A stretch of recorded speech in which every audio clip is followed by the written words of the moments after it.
Hi guys, so welcome back. So in this video, I'm going to cover a company from the microfinance space here. That is the market leader, which is Credit Access Grameen. So we have already covered दो companies को already cover किया from the microfinance space, which is Muthoot Microfinance and Satin Credit Card. ठीक है. So ये video में will cover Credit Access Grameen and उसके बाद अरमान हो गया, फ्यूजन एंड स्पंदना स्फूर्ति. ठीक है. अभी करंटली अगर अभी ये जो माइक्रो फाइनेंस स्पेस में अगर देखो the situations are improving at a fast pace. ठीक है, तो एसेट क्वालिटीज में सब में there is a good amount of improvement. Disbursements में अच्छा खासा ग्रोथ आ रहा है. Credit cost are on a declining phase. Customers का जो ओवर लेवरेज का जो प्रॉब्लम था, इतना बिल्डअप हुआ था फ्रॉम द लास्ट एक साल से जो प्रॉब्लम्स चालू हुआ था, it is now finally stabilize हो रहा है एंड इम्प्रूव भी हो रहा है. सो अभी क्रेडिट एक्सिस ग्रामीण इज द मार्केट लीडर. ठीक है, इनका सबसे बड़ा बुक है माइक्रो फाइनेंस का. They have around size of around 26,000 crore के आसपास का उनका AUM का साइज है. And they have around 2,222 branches. ठीक है, as of Q3 ended FY26 they have 2222 branches. And AUM का साइज कितना है? 26,000 करोड़. ग्रोथ कितना है AUM में? They grew by 8% on a YoY basis. Disbursements में there is a good growth of around 13% on a YoY basis. तो YoY basis पे there is a decent amount of improvement. अभी तक इनका ग्रोथ जो आता था quarter and quarter YoY basis पे, the growth was around AUM में तो मतलब उतना कुछ ग्रोथ आता नहीं था. डिसबर्समेंट में भी देर वॉज अ डिक्लाइन अभी तक, but this was the first quarter जहाँ पे क्वार्टर एंड क्वार्टर भी AUM में जो ग्रोथ आया है. ठीक है, तो दैट इज ऑल्सो गुड. अरमान के लिए भी अगर आप देखो, अरमान के भी अगर आप नंबर्स देखो, उनके भी there was a declining phase in the disbursements and AUM both. And अभी now this quarter they have improved and quarter and quarter growth आया है in their AUM as well. फिर पीपॉप जो था दैट ग्रो अराउंड 9%. बट यहाँ पे PAT में there was a jump of around 153% on a YoY basis and 100% on a quarter and quarter basis. अभी इतना कैसे ग्रोथ है? Because the credit cost have reduce significantly. ठीक है, एक टाइम पे इनका क्रेडिट कॉस्ट होता था अराउंड 8-9% गया था. एनुअलाइज बोल रहा हूँ. ठीक है, 8-9% से it is now come down significantly to around 4% के आसपास, 5% के आसपास हो गया. एंड कमिंग FY27 में वो बोल रहे हैं it would be around 4.4% steady state guidance. ठीक है, क्रेडिट कॉस्ट का 3-3.5-4% ग्रेजुअली डिक्लाइन होगा जब मतलब साइकिल में और इम्प्रूवमेंट आएगा. अभी तक तो it is at the initial phase, right. तो आप में अर्निंग्स में there is a good growth on quarter quarter because आपका बेस इम्पैक्ट हो रहा है. Because last time this was the peak. Q3 जो था that was almost the peak, या तो Q2 नवंबर के आसपास इट वॉज द पीक. ठीक है, उन्होंने ऐसा बोला था लास्ट ईयर YoY अगर आप जाओ तो अभी now the situation has improve and सब कंपनीज में across the board there is a good amount of improvement. अभी यहाँ पे उनका जो यील्ड्स मतलब जो रेट पे वो लेंड करते हैं कस्टमर्स को, that was around 21%. Last quarter 20.7 था. उसके बाद आप उनका कॉस्ट ऑफ बोरिंग देखो, that was around 9.4. Last quarter 9.6 था. तो that is also reduced and आपका यील्ड्स भी इंप्रूव है. तो स्प्रेड्स में there was a good amount of improvement which was around 11.6 versus 11.1 on a quarter and quarter basis. इनका geographical mix देखो, अभी इनको actually the company is very good. ठीक है, मैनेजमेंट इज द बेस्ट. सबसे पांच कंपनीज में से इट हैज़ द बेस्ट, सबसे क्लीनेस्ट मैनेजमेंट है, टॉप क्वालिटी मैनेजमेंट. एंड इसलिए इनको प्राइस टू बुक भी थोड़ा ज़्यादा मिलता है कंपेयर टू द कॉम्पिटिटर्स. तो ये सिचुएशन डिफिकल्टी जब आता है ये सेक्टर में, they are the one which is pristine in their numbers. And यहाँ पे इनको उतना कोई इम्पैक्ट होता भी नहीं है because of the credit quality of the customer, जहाँ पे उनका लेंडिंग बेसिस पे उन्होंने जैसे कस्टमर्स चूज़ किया वो हिसाब से. सो मार्केट लीडर है. समझ लो बजाज फाइनेंस जैसे यूनिवर्सल NBFCs में अगर देखो, बजाज, चोला, ये सब में से अक्रॉस द NBFC जैसे ये दो कंपनीज है, ऐसे ही माइक्रो फाइनेंस में क्रेडिट एक्सिस ग्रामीण हो गया, अरमान हो गया and Muthoot micro finance to an extent. ठीक है, ये जो दो तीन जो मैनेजमेंट है they are top quality management. Satin credit care is also doing good currently. तो ऑफकोर्स पास्ट का मतलब हमें कुछ ज़्यादा फोकस नहीं करना क्योंकि market is always forward looking. But एक अगर ब्रॉडली पिक्चर अगर दे दूँ तो it was one of the good companies, best companies है in the micro finance space. तो इसलिए कभी भी आप रीड करो micro finance sector, it is always better to start with the leaders. मतलब जो सबसे बड़े प्लेयर्स है वहाँ पे क्या चल रहा है, to understand the overall macro और द इंडस्ट्री का जो अभी सिचुएशन है.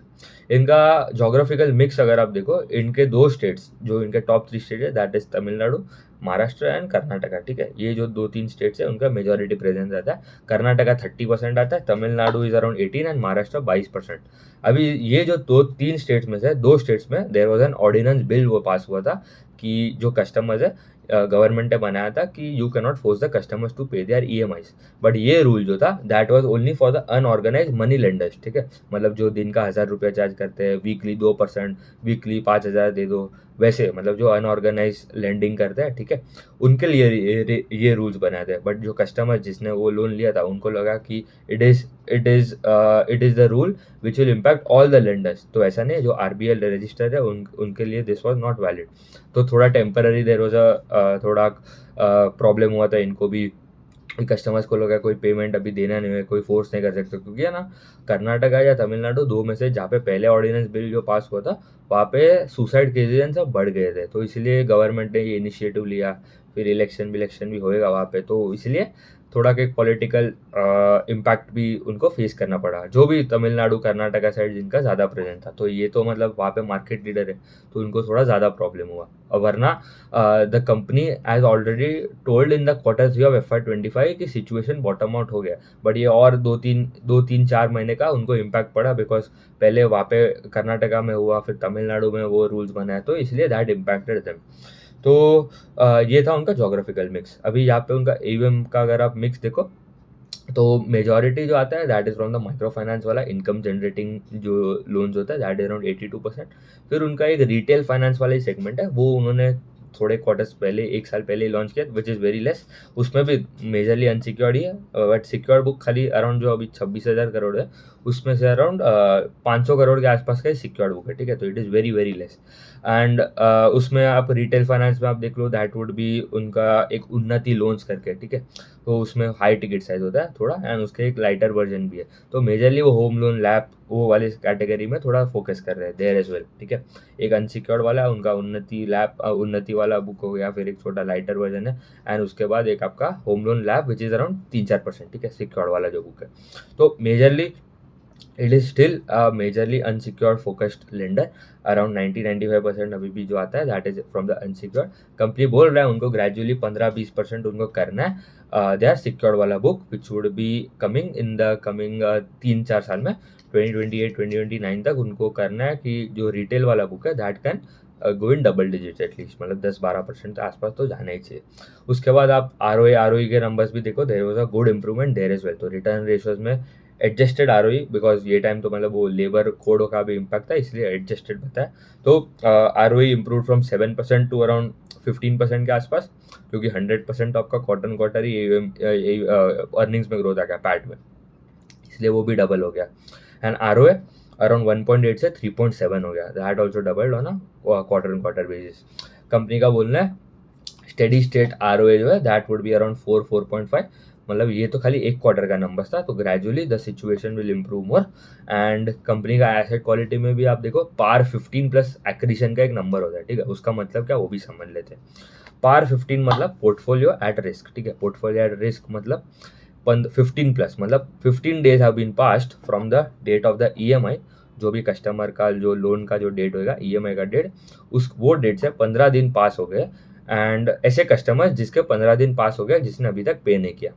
तो अराउंड समझ लो अगर 100 रुपीज़ का बुक है, ठीक है, आपका लोन बुक है 100 रुपीज़, उसमें से 4% कस्टमर्स है, 4% ऑफ द बुक, 4 रुपया जो है आपका पड़ा है 15 प्लस, मतलब 4 रुपीज़ आपको आपको क्रेडिट एक्सिस ग्रामीण को it is led by 15 plus days, ठीक है, फ्रॉम द ईएमआई का डेट से, ठीक है।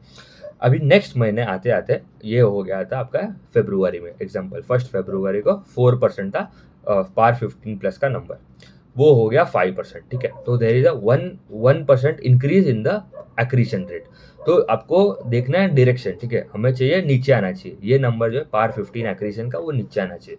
तो अक्टूबर में दिस नंबर वॉज अराउंड 0.54, नवंबर में हुआ 0.37, दिसंबर में आके 0.18 हो गया। तो आप देखो द प्रॉब्लम्स, या तो जो कस्टमर्स, ऐसे कस्टमर्स लेट तो हो रहे हैं अभी भी, but the rate of change it is reducing, मतलब अभी भी लेट हो रहे हैं, बट जो मतलब पहले 0.54, मतलब अगर समझो 1000 इफ़ देर आर 100 कस्टमर्स, उसमें से 0.5 मतलब 1000 हो गया, तो उसमें आप देखो लो 5 कस्टमर्स जैसे 5% ऑफ द लोन्स जो पहले लेट हो रहे थे, 5 कस्टमर्स जो 5 रुपये आपको लेट मिल रहा था, वो फिर 3.7 रुपीज़ हुआ है, एंड अभी वो 1.8 रुपीज़ आपको लेट मिल रहा है। एग्जाम्पल दे रहा हूँ, तो डायरेक्शन देखो, that is going down, which is good sign. ये कंसिस्टेंटली कंपनी का इंप्रूव हो रहा है। ये कर्नाटका एंड तमिलनाडु में थोड़ा प्रॉब्लम हो रहा था, तब वो थोड़ा इंक्रीज हो रहा था, but now it is declining continuously, तो दैट इज गुड।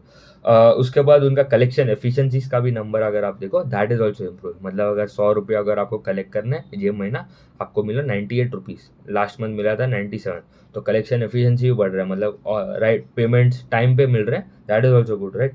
तो उनका ओवरऑल कलेक्शन एफिशिएंसी और 94.9, ये टाइम हो गया 95.9 ओवरऑल, मतलब थोड़े अरियर्स पेमेंट जो मतलब पहले के भी अगर कोई EMI रह गया था उसको भी इंक्लूड करके, तो नेट नेट नंबर इंप्रूव हो रहा है, दैट इज वेरी गुड।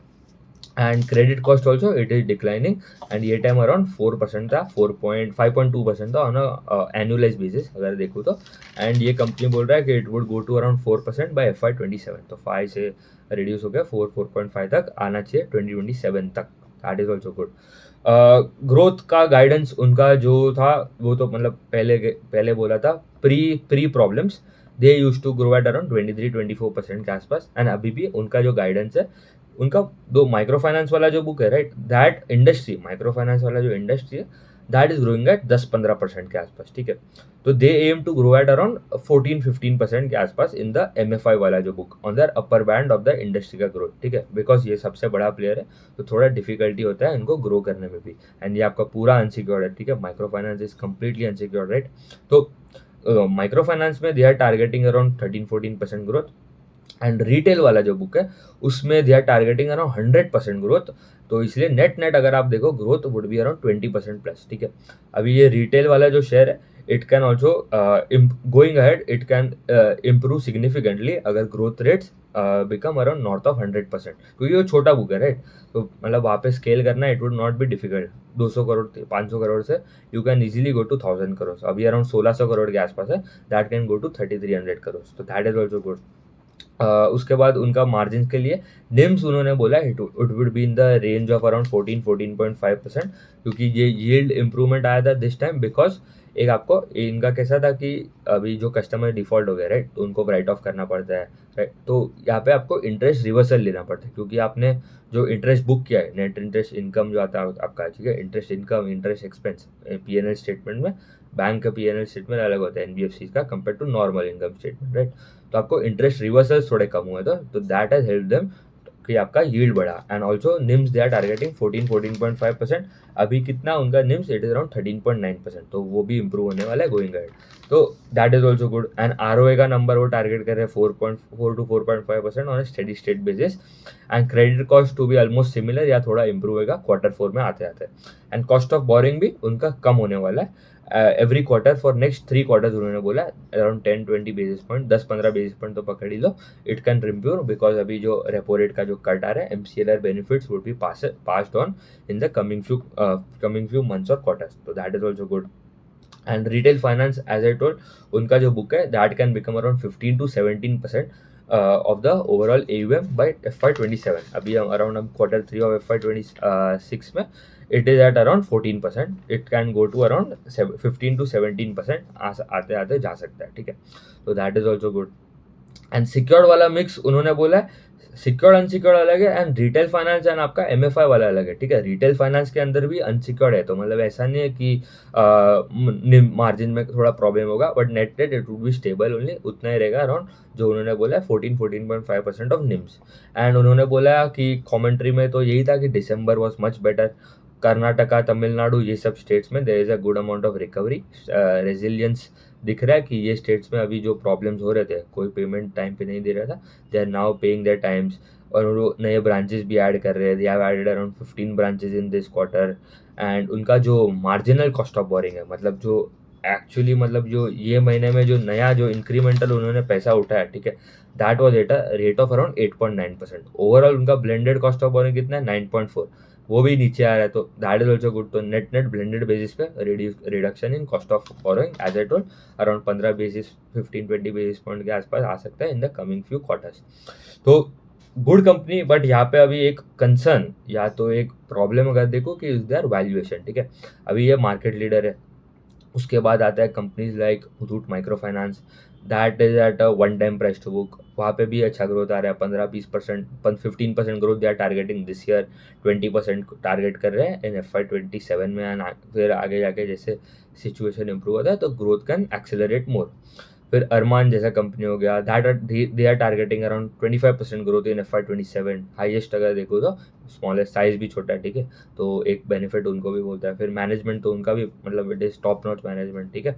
तो यहाँ पे एक खाली एक प्रॉब्लम ये है कि उनका जो वैल्यूएशन है it is at 3 times price to book. दूसरे आपको जो कंपनीज मिल रहे हैं, Arman is at around 1.8 times price to book, and Muthoot micro finance is at around 1 time price to book. और एक कंपनी दो मतलब इससे भी सस्ता है, which is also doing good, that was the only company that was PAT positive for FY26, या मतलब FY26 ने FY25 ही ले लो, क्योंकि जो प्रॉब्लम हुआ था ओवर लेवरेज का, that started from Q4 of FY24, तो 2 साल तक consecutively they were PAT positive, which is around setting rate का। बट उनका ग्रोथ का गाइडेंस मुझे उतना अच्छा नहीं लगा, विच वॉज अराउंड 10-15% के आसपास का ही ग्रोथ गाइडेंस है, एंड उनका साइज भी आधा है कंपेयर टू क्रेडिट एक्सिस ग्रामीण, तो ग्रोथ उनका थोड़ा कम लग रहा है। एसेट क्वालिटी में कोई प्रॉब्लम नहीं है, ठीक है, they are also good company, management भी अच्छा है, वो डबल करने का बात कर रहे हैं, they are loan book in next 5 years, तो मतलब अराउंड 2030 तक 15% के आसपास का ग्रो कर सकता है दे आर बुक, ठीक है। तो मतलब that is slightly less compare to the other competitors like Muthoot micro finance and Arman. मेरा ये पॉइंट ऑफ व्यू है, मतलब you can do you have to do your own analysis, ठीक है, यहाँ पे मैं कोई रिकमेंड नहीं करना, but that is also good company. And ये फ्यूजन एंड स्पंदना जो है दैट आर द वर्स्ट अगर करंटली देखूँ तो, क्योंकि उन्होंने उनका तो बुक ही आधा हो गया, ठीक है, इनको इतना प्रोविजन किया, इतना क्रेडिट कॉस्ट बताया, इतना खराब कस्टमर्स को लेंडिंग किया था कि उनका बुक ही आधा हो गया, 40-50% डाउन है। AUM is down 40-50% from their FY24 FY25 के लेवल से, ठीक है, मतलब अगर 1000 रुपये का 100 रुपये का AUM था, वो 40-50 हो गया, ठीक है, आधा बुक ही आधा हो गया। तो आपको देख रहे हो इंटरेस्ट इनकम में ही आपको डिक्लाइन हो रहा था, आपका पैट में तो उनको मतलब they are consecutively losses report कर रहे हैं कंपनीज, तो उनको तो बहुत प्रॉब्लम है, उनको भी विल कवर, ठीक है, इन द अपकमिंग वीडियोस। तो वहाँ पे मैनेजमेंट टॉप लेवल रेजिग्नेशन भी बहुत हो रहा है, रेटिंग डाउनग्रेड्स हो गए, क्रेडिट रेटिंग उनका डिग्रेड हो गया, कॉस्ट ऑफ बोरिंग बढ़ गया, ठीक है, तो बहुत प्रॉब्लम्स है उनको। But to an extent setting credit card is a much better company compare to these two Spandana and Fusion को, ठीक है। तो ओवरऑल यही है, मतलब माइक्रो फाइनेंस सेक्टर में आपको मेनली आपको if you want to analyze, ठीक है, पूरा अगर आपको लेंडिंग सेक्टर सीखना है, bank, NBFC, small finance bank, housing finance company, micro finance, MSME lenders, सबको अगर समझना है इन डिटेल, इनकम स्टेटमेंट कैसे देखना है, बैलेंस शीट कैसे देखना है, पीयर टू पीयर एनालाइज कैसे करना है, वैल्यूएशन में क्या देखना है, P ratio, you can not look at P ratio, you have to look at price to book, cash flow statement हम नहीं देख सकते इन बैंक्स, तो क्या देखना है, क्या इंपॉर्टेंट मेट्रिक्स है, what are the key management में, मतलब कौन कौन में क्या बोल रहा है कंपनी, क्या हमें ज़्यादा फोकस करना है, ग्रोथ कैसा आ रहा है, गाइडेंस क्या है, आउटलुक क्या है, तो all this things are covered in the course. मैंने जो कोर्स बनाया, द नाम नाम है उसका द लेंडिंग प्लेबुक करके, लिंक उसका मैं I will put in the description box.